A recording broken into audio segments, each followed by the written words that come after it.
Hi there everybody. Okay, let's jump right into it for the second video of 2017. Hey there everybody. How you doing?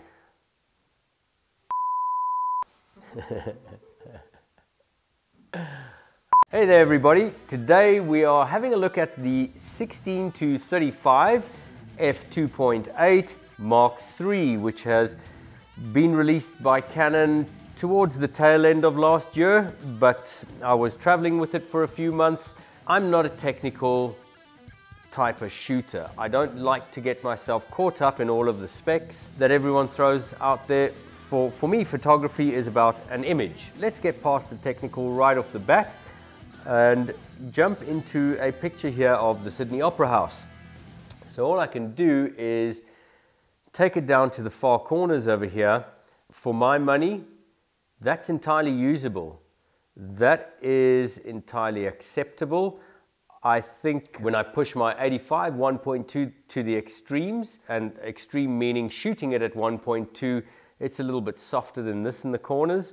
And I mean, but that's entirely understandable. That is pushing your gear to the absolute limits, and I enjoy the way it looks because it does give me a nostalgic feel that feels authentic. It's not pristine. I don't mind that at all. Back to the 1635 though, I can't fault that. I mean, how much better do you want to get?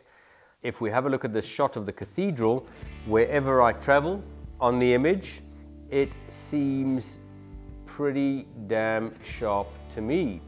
I'm really not seeing too much fall off in the image.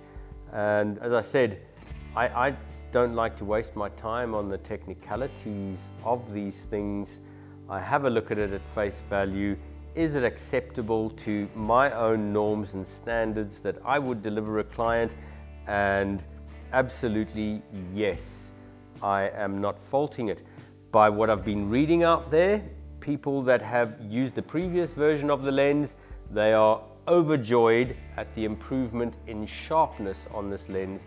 Everyone is talking about the fact that it delivers a much higher quality result than previous versions of the lens. Okay, so just to finish off on technical specs on the image, let's have a look at this little portion of the image. This was, I think, Luna Park in Sydney Harbour. As you can see in this little centerpiece of the image, it's pin sharp. Wait, no, that's not the center of the image. That is the outer corner of the image. So I rest my case. I'm not going to go on about that any further. Let's delve into who's using this lens and why they're using this lens.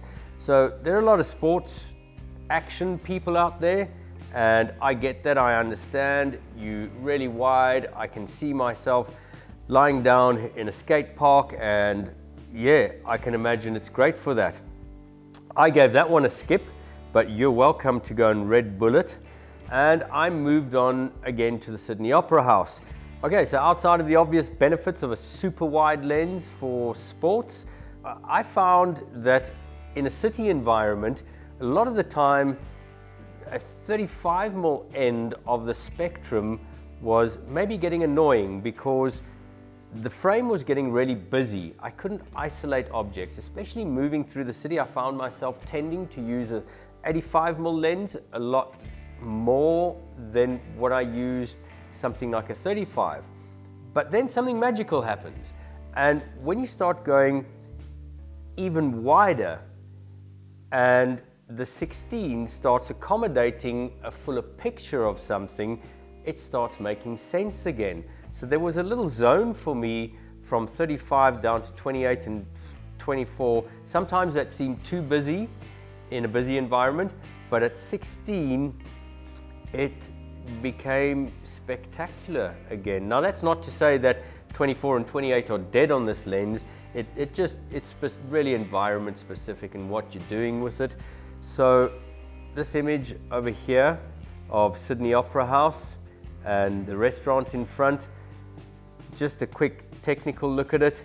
If we want to pixel peep it, it's pristine for me. I love what it's doing. I love all the story that I'm able to tell at 16 mils.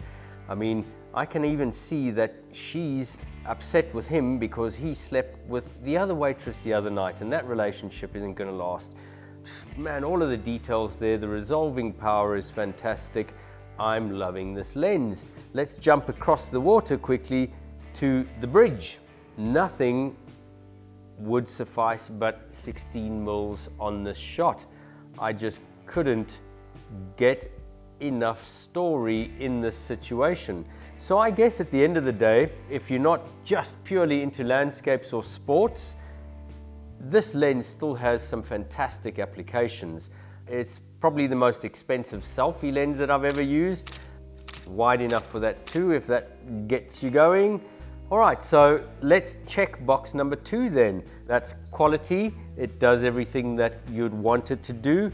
My next step was the cityscapes, and it gave me an area that I wasn't getting at about 35, but I mean, then you've still got that on the lens. 16 was check the box for getting out of tight corners and giving you things that other lenses won't give you.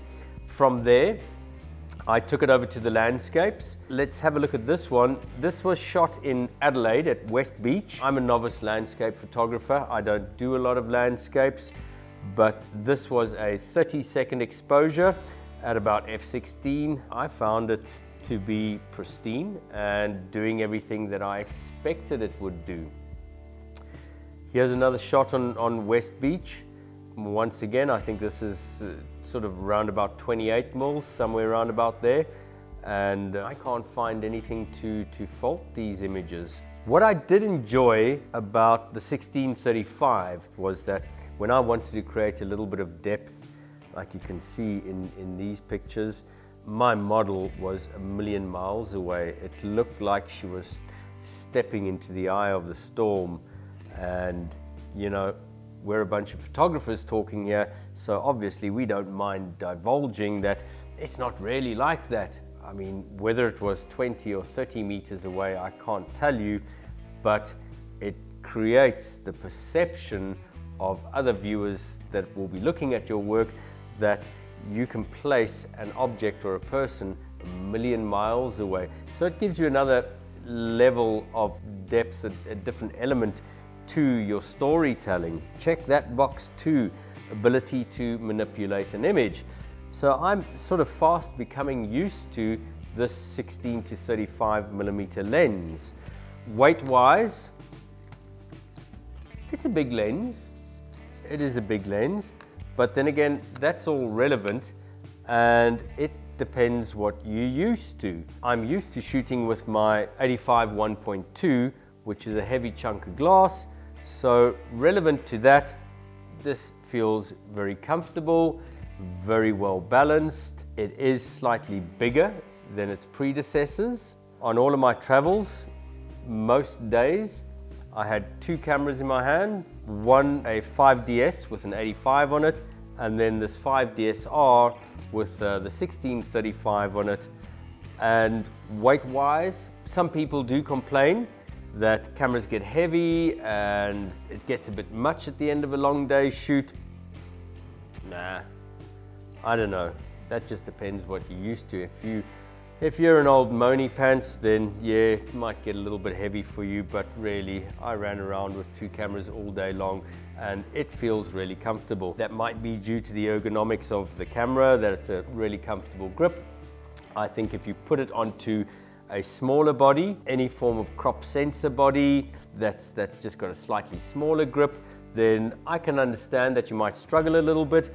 But if you're happy with the grip of your camera, you're not going to be worried about the weight of this lens. Rounding it off, so would I buy one of these lenses? The only reason why I wouldn't is because I don't do enough of that type of photography.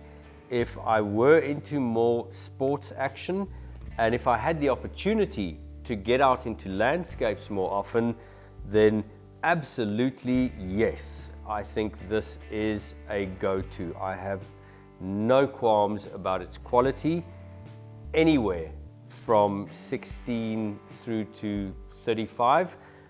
I shot with the 35 prime, the f1.4, and going through my pictures afterwards, there's nothing that jumps out at me. The 35 1.4 is great. It obviously offers you different things with depth of field but in terms of having a look at quality and comparing the images, I put them side by side, and for me there's really nothing worth talking about. So in conclusion, don't take my word for it, go out to your nearest camera store. This is a major upgrade on previous versions, so if you're in this league, don't hesitate, go for it. Your clients will thank you. It's sharp in all the corners, in the center, it does everything you want it to do. If you want to read the technical specs, that's available on 101 other sites out there. Until next time, dphog, please do subscribe if you're enjoying our videos. We really do need it, and we'll see you in a week.